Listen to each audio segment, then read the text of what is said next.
네, 오늘은 보험금과 편법 징의에 대한 얘기를 해보도록 하겠습니다. 얼마 전에 12월 16일이네요. 국토교통부의 보도자료가 나왔죠. 주요 집값 과열 지역의 투기 거래에 대해서 편법 징여 등 불법 행위를 엄단해 나가겠다고 합니다. 그러면서 편법 징여와 관련된 사례를 소개하고 있어요. 사실 이전에 나온 보도자료에서는 세법상 검토가 미흡한 상태로 보도자료가 나와서 제가 한번 지적한 적이 있는데 이번에는 제대로 잡은 것 같습니다. 어떤 내용이냐면 자녀 보험금을 대납한 거예요. 부모님께서. 어떻게 대납했을까요? 20대인데 상당히 오래전이네요. 10년 12월 거의 10년 전이에요. 그때 보험료를 납부한 거예요. 그리고 나서 지금 받은 거죠. 뭐 한 달 전에 받았을 수도 있고요. 이렇게 저축성 보험을 해약한 다음에 아주 오래전이잖아요. 그걸 지금 받은 거예요. 그러면 괜찮을까요? 당연히 안 괜찮죠. 이건 아마 국세청에 통보되면 편법 징여로서 분명히 과세될 겁니다. 그러면 이렇게 보험료를 대신 납부하는 이 행위는 모두 편법 징여인가요? 이분이 적발된 가장 중요한 이유는 지금 사실 뭐죠? 가장 중요한 이유는 부동산 구입 때문이에요. 자금 조달 계획서상 저축보험을 그 자금의 출처로서 소명했기 때문에 이게 적발된 거예요. 나는 저축성 보험을 가입했는데 부동산을 구입하지 않으면 괜찮을까요? 이거는 12월 7일 날 얼마 전에 국세청 보도자료예요. 우리가 부동산을 구입하지 않으면 뭐 전세로 들어갈 수 있잖아요. 여기에서 고액 전세 자금을 통한 증여세 탈루 혐의도 적발됐죠. 결국 집을 사거나 내가 전세로 들어가거나 이때 보험금을 활용하게 되면 다 알겠죠. 이렇게 걸릴 수 있다는 거예요. 그러면 아파트를 구입하지도 않고 전세금으로 쓰지도 않고 자동차도 구입하지 않는다면 괜찮을까요?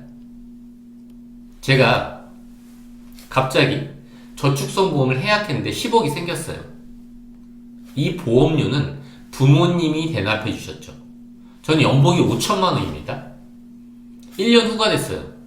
저는 그대로 연봉이 5천만 원이에요. 근데 저한테 이자 소득 2천만 원이 생기죠. 얼마 안 되죠.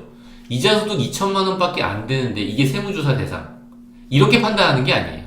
이자 소득이라는 게 뭐 10년치 이자가 한 번에 받을 수 있고요.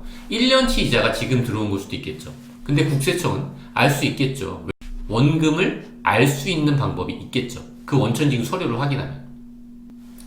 그렇기 때문에 아주 튀는 이자 금액이 보인다는 거죠. 그런데 제 주변에도 보면 자녀의 보험료를 대신 내주는 분들이 상당히 많거든요.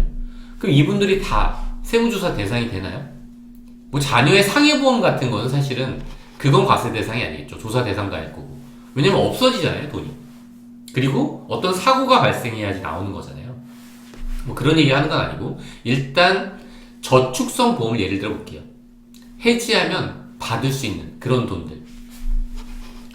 그분들은 보험료 지불한 거에 대해서 증여세 신고를 안 했거든요. 세무조사 대상 언제 될까요? 상속세 및 증여세 법에서는 보험금과 관련된 이 증여 행위에 대해서 규정하고 있는 게 있거든요.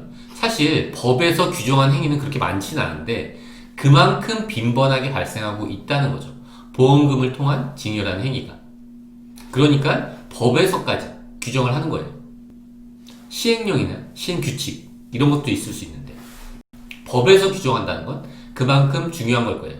어쨌든 이런 보험금을 통한 증여라는 행위가 발생했을 때 언제를 증여일로 보냐면요. 일반적으로 이 만기 보험금 있잖아요. 이걸 지급할 때가 증여일이 되는 거예요. 지금 부모님께서 저한테 보험료를 20년간 납입해 주셨어요. 제 보험료를. 그래서 20년 뒤에 그 보험금을 받습니다. 그때가 증여라는 거예요. 그때. 근데 내가 아는 분은 실제로 지금 자녀가 저축성 보험을 받았대요. 근데 아무런 문제가 없더라. 그건 왜 그런 걸까요? 언제까지 도대체 문제가 없어야 되는 걸까요? 그러니까 세무서 입장에서 언제까지 것까지 과세할 수 있을까요? 세무서는 그 보험금을 환급받았잖아요. 그 환급받은 날로부터 15년간 그거에 대해서 증여세를 추징할 수 있어요. 정확히 말하면 15년 3개월 정도 되겠죠? 그럼 난 이미 보험료를 납부했다. 그럼 대책이 없나? 실제 보험금을 받으신 분들도 있을 거예요. 그런 분들은 어떻게 해야 될까요? 보험료를 납입하는 중이라면 계약자나 수익자를 변경할 수 있겠죠. 그리고 환급받은 보험료를 잘 사용하면 되는 거예요. 어떻게 사용할지 예를 들어서 하나 보여드릴게요. 자녀 교육보험 많이 드시잖아요. 대학교 학비로 쓰려고 교육보험을 넣었습니다. 그리고 그 교육보험이 만기가 돼서 제가 돈을 지급받은 거예요. 자녀 이름으로 들었는데 이때 증여세가 과세될까요? 받았다고 무조건 과세되는 게 아니에요. 이걸 실제로요, 제가 등록금으로 납부했어요. 자녀의 등록금으로. 그럼 이게 증여인가요? 증여가 아니라는 거죠. 그런데 여기도 있지만 이 자금을 활용해서 주식이나 토지나 주택 등을 매입하는 데 사용했다. 이건 증여라는 거예요. 우리가 장학금을 받잖아요. 장학금을 받았는데 이걸 적금에 넣으면 과세. 왜냐하면 학비를 지금 부모님이 대주고 계시잖아요. 장학금은 학업에 사용해야 되는 거죠.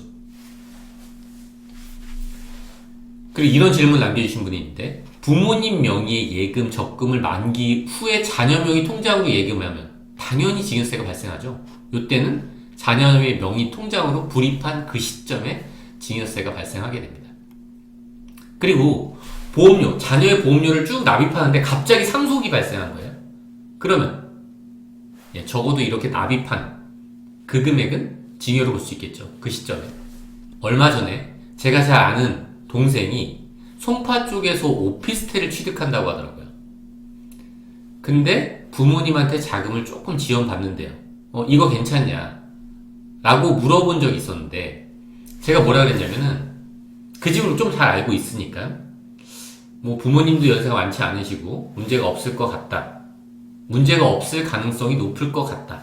그냥 그런 식으로 말을 했었는데, 한 달 뒤에 바로 문제가 생겼죠. 어떤 문제가 생겼을까요? 상속이라는 문제가 생긴 거예요. 갑작스럽게. 그러면 이 자금 어떻게 될까요? 당연히 증여나 상속재산에 포함해야 될 거예요. 그리고 이 보험금 증여와 관련돼서 상당히 특이한 규정이 있는데, 상속세 및 증여세법, 아까 그 규정에 이런 내용이 있어요. 내가 만약에요, 자금을 증여받았습니다. 지금 1억을 증여받았어요. 그리고 증여세까지 냈어요. 이렇게 낸 이 자금으로 보험료를 납입한 거예요. 그리고 나서 보험금을 환급받게 된다면 과세가 될까요? 이걸 과세하겠다는 거죠. 이거를 과세하겠다는 거예요. 증여세를 납부한 다음에 보험금을 불입하지 말라는 거예요. 증여받은 자금으로. 그런데 최근에 국토교통부에서 투기과열 지구단, 조정대상 지역을 새롭게 추가했잖아요. 이런 뉴스를 보고 어떤 생각이 드시나요? 저 지역을 잘 활용해서 투자해야 되겠다. 이런 생각을 하는 분들도 있으실 거잖아요. 그래서 분명히 이 규정도 그렇게 활용될 수 있는 어떤 여지가 있을 것 같아요. 대표적인 보험금을 활용한 절세 방안에 대해서 하나 말씀을 드리면, 보험 계약자가 있고 보험 수익자가 자녀인 거예요. 이때 어떻게 증여세가 과세되죠? 보험료를 납입한 주체가 부모님이잖아요. 이 아버지잖아요. 그러면 이 보험금을 받게 될 때 증여가 된다는 거예요. 근데 만약에 이분이 피보험자입니다. 종신보험을 가입한 거예요. 자녀 입장에서 부모님의 보험료를 대신 납부한 거예요. 그리고 사망이 발생했을 때 그 수익자는 자녀가 되는 거죠. 이거는 과세가 되나요? 상속재산에 포함되나요? 보험료를 납입한 주체가 자녀이기 때문에 이거는 과세 대상이 아닌 거죠. 상속세에 포함되지 않죠. 이 부분을 잘 활용하시면 좋을 것 같습니다. 네, 오늘은 여기까지 하도록 하겠습니다. 끝까지 들어주셔서 감사합니다.